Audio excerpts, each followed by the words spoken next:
Hello जी, राम राम जी। कैसे हैं आप सब? आशा करते हैं आप सब भी ठीक होंगे। तो भाई काफ़ी समय हो चुका है Q&A वीडियो बनाए हुए, क्वेश्चन आंसर, जिसमें कई सारे सवाल भी होते हैं और जिसमें ट्रोल भी होते हैं। हम लोग बहुत सारी नेगेटिविटी को भी हमें झेलना पड़ता है। और बस आपको पता ही है, ये 2-4 जने हैं जो नेगेटिविटी फैलाते हैं। और ये मैं इन्हें देख रही हूँ 4-5 साल से, देखना भी नहीं छोड़ते। और नेगेटिविटी फैलाने के अलावा इन्हें और कुछ काम भी नहीं लगता मुझे।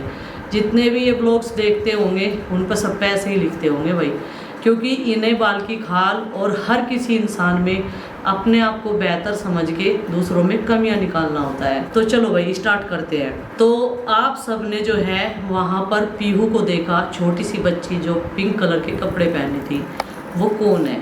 सबके क्वेश्चन ये थे कि वो किसकी बेटी है, कौन है। तो भाई मेरा सबसे ज्यादा अटैचमेंट उन लोगों के साथ ही है। मेरी 3 बुआ है। 3 बुआ में से एक बुआ जी के बच्चे नहीं है, दूसरी बुआ जी है उनके यहाँ पे बहुत कम आना जाना है। और जो ये वाली बुआ जी है, छछरपुर वाली बुआ जी, उनके यहाँ पर मैं पढ़ी भी हूँ, उनके साथ में रही भी हूँ। तो उनके साथ में अटैचमेंट मेरा ज़्यादा है। मैंने 4-5 साल उनके साथ में बिताए हैं। तो आप सबको पता ही है, लगाव तो होना ही है बुआ जी के साथ, फूफा जी के साथ और उनके सब बच्चों के साथ में। तो भाई पीहू मेरे बुआ जी के लड़के की बेटी है, जो छोटा बेटा है जितेंद्र। और भाई उनकी वाइफ जो है डिलीवरी के टाइम पर एक्सपायर हो गई थी जब पीहू का जन्म हुआ था। पीहू को जन्म लिए हुए कुछ घंटे हुए थे तब वे इस दुनिया को छोड़कर चली गई थी। उन्होंने पता नहीं अपने बच्चे का भी मुंह देखा या नहीं देखा, लेकिन पीहू को हम सब जो है बहुत प्यार करते हैं। हम सब क्या, वहाँ पर भी गाँव में पूरी फैमिली बहुत प्यार करती है। मतलब मन भी नहीं लगता उनका तो उसके बिना। उसके जो चोंचले है ना, वो देखने लायक है। और उस दिन मैं इमोशनल भी होगी। खैर सबके सामने तो मैंने मुंह को छुपो लिया था, पर गुड्डू कहती मम्मी क्या हुआ। मैंने कहा अगर इसकी मम्मी होती आज कितना खुश होती देख के कि मेरी पीहू कैसे चोचले करती है। देखो कोई कोई सोचता है ना बेटियों को बोझ, लेकिन देखो वो बेटी ऐसी है कि उसने सबका दिल जीत लिया। कोई कोई बच्चे में खूबी होती है भाई। और वो 2.5 साल की है केवल, लेकिन इतनी नौटंकी करती है, उसे बिल्कुल भी छोड़ के आने का मन नहीं हो रहा था। और इमोशनल मैं इसीलिए हुई कि उसे मतलब संजय जी ने भी डांस करते करते एकदम गले से लगा लिया। सबका मन करता है उसे खिलाने का। आप सबने वीडियो में देखा होगा तो आपका भी मन ये कर रहा होगा कि बस देखते चले जाओ, इसे देखते चले जाओ। मतलब इतनी एक्टिविटी करती है बहुत ज्यादा। खेमकरण जी बोल रहे थे कि आपने आरुषि नंदिनी को कुछ नहीं खिलाया। सबसे पहली बात तो ये, मैं बच्चों को अपने साथ ले गई थी एंजॉय कराने के लिए। ये नहीं है कि मैं केवल अपने बच्चों को ही खिलाऊंगी और उन 2 बच्चों को नहीं खिलाऊंगी। मेरे अलावा वहाँ पे और भी फैमिली थी, ठीक है। हम चारों बहन भाइयों की फैमिली थी, जितेंद्र, अनीता, मेरी, बॉबी की। तो हम चारों ने ये प्लानिंग करके सेलिब्रेशन किया था एनिवर्सरी पार्टी का। मैंने कहा कुछ अलग सा हो जाए, क्योंकि हर बार तो वो लोग सिंपल से तरीके से एनिवर्सरी सेलिब्रेट कर लेते हैं घर पर ही एक केक काट के। तो अब की बार कुछ हटके करने का बच्चों का भी मन था कि आरुषि नंदिनी को तो कुछ खिलाया नहीं। क्यों भाई, मैं भूखे रखने के लिए लेके गई थी। अगर मैं बच्चों को अपने साथ ले जाने का दम रखती हूँ तो उन्हें खिलाने का भी दम रखती हूँ, ठीक है। और नंदिनी को मैंने खुद अपने हाथों से खाना खिलाया है। और जो जो उनका मन किया, छोटी से लेकर बड़ी चीज तक, मैंने उनको सब दिलवाया और वो मैं करती हूँ, ठीक है। लेकिन जैसी आपकी सोच होगी आप वैसा ही बोलोगे। उस पर बहुत सारे रिप्लाई भी आ रहे, अपने बच्चों का तो इतने अच्छे से ध्यान रखती है, नंदिनी आरुषि को कुछ नहीं खिलाया। भाई 10-11 बच्चों में से 2 बच्चों को ही नहीं खिलाएंगे हम। ये देखो, बात किया करो, कुछ ऐसी तो कर ले करो जो किसी का खप भी जा। ऐसी ना करा करो जो तुम्हें देख के लोग हंसे और तुम्हारी लिखी हुई चीज पे भी हंसे। और कई सारे जने पढ़ के रिप्लाई भी उस पे ऐसा ही दे देंगे। मतलब इतने बच्चों में हमने उन दोनों को ही भूखा रखा। क्यों मैं उन बच्चों को भूखा रखने के लिए ले गई थी? इससे अच्छा तो मैं घर से ना ले जाती। और रही बात प्रीति की, प्रीति अपनी तैयारी कर रही। तैयारी वो किस चीज कर रही, समय आने पे बता देंगे। उसकी पढ़ाई का टाइम चल रहा। ये तो ये है कि 1-2 घंटे के लिए बच्चे चले गए थे और वो कह रही थी कि चलो मैं पढ़ लूंगी, दिन भर में मैं काम वाम में व्यस्त रहती हूँ। अपने जितने भी समय है उसे वो गोल्डन चांस मान के उसे समय दे रही पढ़ाई को। और रही बात गुड्डू चिंकी के एग्जाम की, सिर्फ उनके 2 एग्जाम रह रहे और 2 एग्जाम के बीच में भी उनकी तैयारियां चल रही है। ऐसा नहीं है इतने महंगे स्कूल में पढ़ा के हम दोनों माँ अपने बच्चों पे ध्यान नहीं देती। भाई देते हैं, इतना पैसा लगाते हैं उन पे ध्यान देने के लिए, वो अच्छा पढ़ सके, अच्छा लिख सके, अच्छा कर सके जीवन में अपने। इसीलिए तो हमने उनका एडमिशन वहाँ पे कराया और हम ध्यान देते हैं हर चीज पे। ब्लॉगिंग हमारा प्रोफेशन है तो इसलिए उस पर भी ध्यान फोकस करना जरूरी है। और बच्चे इसमें इन्वॉल्व हो जाते हैं तो बच्चों को लेकर ट्रोलिंग करना शुरू कर देते हैं। गुड्डू को कभी दादी अम्मा बोलते हैं, कभी कुछ बोलते हैं। भाई वो बच्चे हैं जो हम कर रहे हैं। अब हमारे कोई पुश्तैनी जमीन जायदाद तो है नहीं है भाई, हम उन्हें खेती करना सिखाएंगे या बिजनेस में इन्वॉल्व करेंगे। अभी से बिजनेस होगा तो वो बिजनेस भी संभालेंगे हमारा। अगर जो भी काम है हमारा, जो भी हमारा प्रोफेशन है, उसे वही तो संभालेंगे आने वाले टाइम में, और कौन संभालेगा। अगर बच्चों ने एक आध दिन ब्लॉग बना दिया और काम है हमारा, वो नहीं इन्वॉल्व होंगे तो और कौन होगा भाई?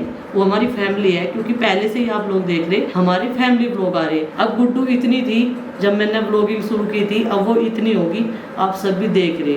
और ब्लॉग में मैं पहले से ही, जब से इनके जन्म हुए, 5 बच्चों को बराबर लेती हूँ। अगर नहीं लूंगी ब्लॉग में तो फिर ये कमेंट आने लगे ऐसा क्या हो गया कि गुड्डू को दिखाना भी बंद कर दिया, गुड्डू को ये नहीं वो करते। और हाँ, रही बात आरुष की, आरुष को तुमने ज्यादा सर पे चढ़ा रखा है। किसी किसी को ये चिढ़ा एक लौता बेटा है, एक लौता नहीं है वो, उसके बराबर में 4 उसके भाई और खड़े हैं। वो गलत फहमी है इंसान की, या उसकी गलती है, वो लड़का हो गया, उसकी गलती है कि कुछ बेचारे की। हम और के बच्चों को देखते हैं ना, हम फिर भी अपने वालों को बहुत सही समझते हैं। उनमें हमने वो संस्कार दिए हैं, सबको नमस्ते करना, पैर छूना बिना बोले, वो सारी चीजें वो करते हैं। पढ़ते भी है समय से, खेलते भी हैं, हमारे साथ घूमते भी हैं, और जब हम लेके जाते हैं हमें सही लगता है तभी वो घूमते हैं।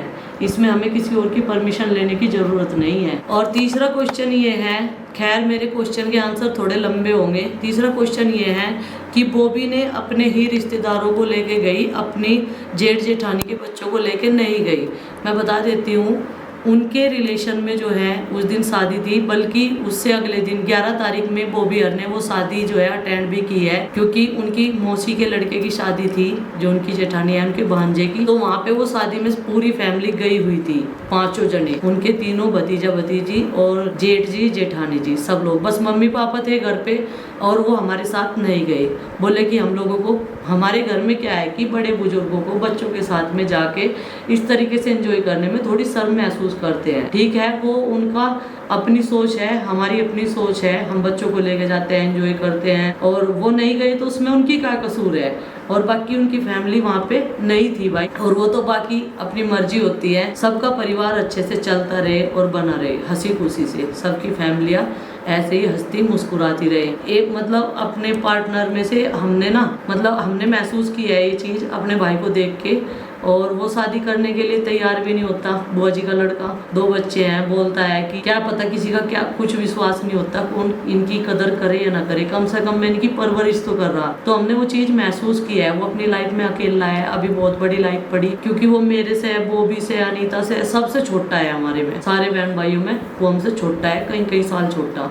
ठीक है, उसकी हेल्थ अच्छी होगी, जॉब लगी थी, वाइफ की भी जॉब थी, गवर्नमेंट जॉब थी वाइफ की भी, उसकी वो टीचर थी, शादी जल्दी से होगी थी उसकी। लेकिन समय का कुछ नहीं पता चलता भाई। हमें जितने भी हमारे पल है ना, ये हम सब अब ये सोचते हैं कि हम इन्हें हंसी खुशी से जीवन व्यतीत करेंगे, सब एक साथ मिलजुल के। और देखो, एक अपने लगाव की बात होती है, हमारा लगाव किसके साथ में ज़्यादा है। और मेरा अनीता का तो बहन के अलावा एक फ्रेंडशिप सर्कल भी, फ्रेंड्स की तरह रहे हैं हम लोग, और आज भी बिल्कुल वैसा ही है दोनों बहनों के बीच में, फ्रेंड की तरह। तू मुझे गिफ्ट दे, मैं तुझे गिफ्ट दूँ। अब ऐसा चलता है। बल्कि पहले बचपन में तो हमारी लड़ाई झगड़े भी होते थे कपड़े पहनने के लिए। दोनों का साइज एक सा था, क्योंकि उसकी भी हाइट अच्छी खासी है, तो दोनों के कपड़ा पहनने में, हालांकि मैं मोटी होगी, वो ऐसी की ऐसी है, पतली है, लेकिन मैं बोलती थी मेरे कपड़े गंदे करती है, मेरे कपड़े तेरे फट जाएंगे, क्योंकि वो पहले हेल्थी थी, पहले मैं पतली थी। तो ऐसा था, तो पहले मेरा उसका बचपन में झगड़ा भी होता था। तो वो सारी चीज़ें हम याद करें ना, बहुत मज़ा आया, बहुत अच्छी छूट है, बहुत मस्ती की हमने पढ़ते टाइम पे सबने। क्योंकि कई सारे, हमारा सर्कल ऐसा था, कई सारी लड़कियां हम मम्माओं के यहाँ पे रह के पढ़ते थे। मेरे मायके वाले गाँव में इतनी कोई फैसिलिटी नहीं थी आने जाने की, तो मेरे पापा ने ना मना कर दिया था बिल्कुल पढ़ने के लिए। तो इस वजह से फिर मैं अपने बुआ और मम्मा के वहाँ जाके पढ़ी, क्योंकि उसी गाँव में मेरे मम्मा है और उसी में बुआ है। के कुछ कमेंट्स ऐसे हैं, चलिए 2-4 कमेंट्स हम लोग पढ़ देते हैं, और जो हमें कमेंट्स करते हैं उनका भी दिल खुश हो जाता है जब हम उनका नाम ले लेते हैं। तो रीना राणा जी कह रही, हंडी या किसी भी मिट्टी के बर्तन में लकड़ी की करछी या लकड़ी का चमचा इस्तेमाल करें। जी हाँ, हमारे पास है लकड़ी के बर्तन, लेकिन जिस दिन हम अपना दुछत्ती वाला स्टोर साफ करेंगे ना, उस दिन वो बर्तन निकलेंगे। हम उन्हें रख के ही भूल गए। अभी फिलहाल के टाइम में हम लोग कर रहे हैं बिस्तरे रखने की तैयारी। बिस्तरे रखे जा रहे धो के और साफ़ सुथरे करके, नहीं तो यहाँ पे रखेंगे कहीं अगर गड्ढा लगा है, इतना तो स्पेस नहीं है, मतलब स्पेस तो काफ़ी है लेकिन कमरे नहीं बने हुए हैं, तो ऐसे सामने खुले कपड़े रखे हुए भी अच्छे नहीं लगते। तो इसलिए बिस्तरे सब हम लोग जो हैं अपने पुराने घर में रख के आए। सरिता सिंह जी कह रही ऑर्गेनिक सब्जियां खाने का अलग ही स्वाद होता है बबली जी और सुनील भैया। हाँ जी, उनमें मेहनत भी लगती है और स्वाद एक नंबर होता है, भले ही आप कम मसालों का बनाएं। और कम मसाले तो जितना खाए उतना ही अच्छा है, इसलिए हम लोग जो हैं लिमिटेड मसाले खाते हैं, कोई ज़्यादा बाहर के मसाले नहीं खाते।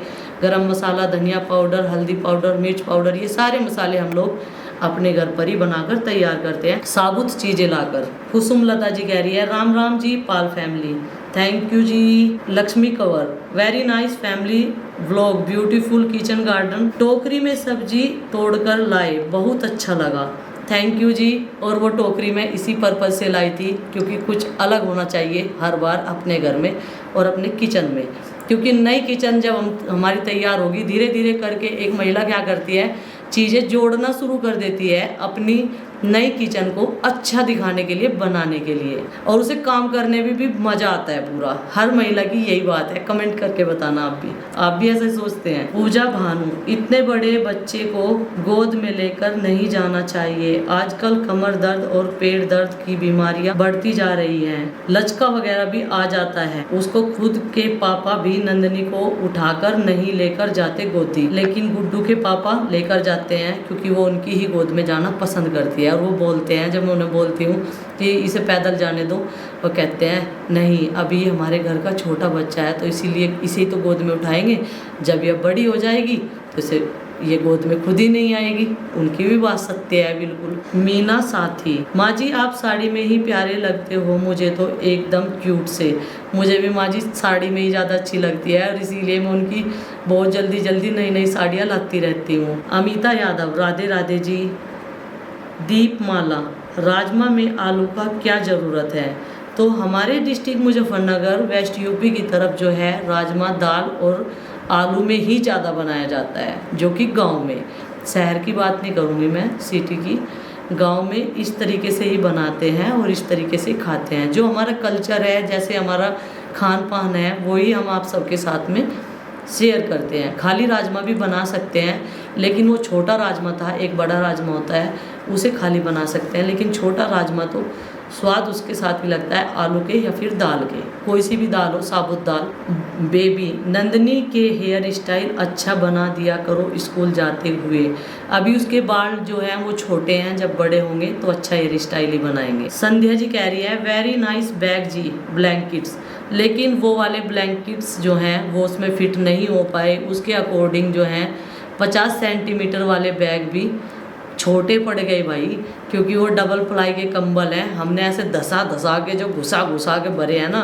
लेकिन नेक्स्ट टाइम जब भी पानीपत जाएंगे कोई और शॉपिंग के लिए, शादी वगैरह की, तो हम लोग जो हैं उसके बैग्स वहीं से लेके आएंगे जहाँ से हम लोग कंबल लेके आए थे, क्योंकि ये वाले बैग्स जो हैं हमारे ऑर्गेनाइजर वो छोटे पड़ रहे हैं, और छोटी चीज़ में अगर मतलब वैसा करके डाल लेना कोई चीज़ तो उनकी जिप वगैरह खराब होने का डर रहता है। सुनीता राणा, 3 गिलास छोटे साइज के ही होंगे। Jyoti Devi, Radhe Radhe nice vlog. संगीता तंवर, राधे राधे भाई एंड भाभी जी, God bless you, thank you ji. Pinky Sharma, Radhe Radhe Pal family. Sharda Pawana ji, आज आपका कमेंट बहुत दिनों बाद पढ़ा है मैंने। सुनील जी आज तो लट गाड़ दिए, हाँ जी लट गाड़ दिए बिल्कुल, कपड़े पहन के मटक के दिखा रहे थे। Wine colour is not cotton, नहीं जी वो कॉटन का ही है, और वाइन कलर नहीं है, वो येलो कलर है डार्क वाला। नेक्स्ट कमेंट है गुरजीत जी का, nice vlog ji. Sarita Chaudhary, Ram Ram ji. Neelam Sharma, very nice yummy rajma chawal, thank you ji. Uma Sareen, Ram Ram ji. Seema Rani, Ram Ram ji. Dhumil Yadin, Ram Ram ji. Sabbir Ali, nice. Santosh Garg, Radhe Radhe ji. तो चलिए फ्रेंड्स, आज के इस व्लॉग को इन्हीं कमेंट के साथ में कर देते हैं समाप्त, और आपसे मिलते हैं कल एक और नए व्लॉग के साथ। व्लॉग पसंद आए लाइक करें, चैनल पर नए तो सब्सक्राइब करें, और सब लोग जो हैं अपने अपने ओपिनियन तो ज़रूर देंगे जो नेगेटिव बोलते हैं, क्योंकि आप हमें देखते हैं, उसके लिए भी आपका बहुत बहुत धन्यवाद। तो चलो जी, मिलते हैं कल, बाय बाय, सबको हमारी राम राम।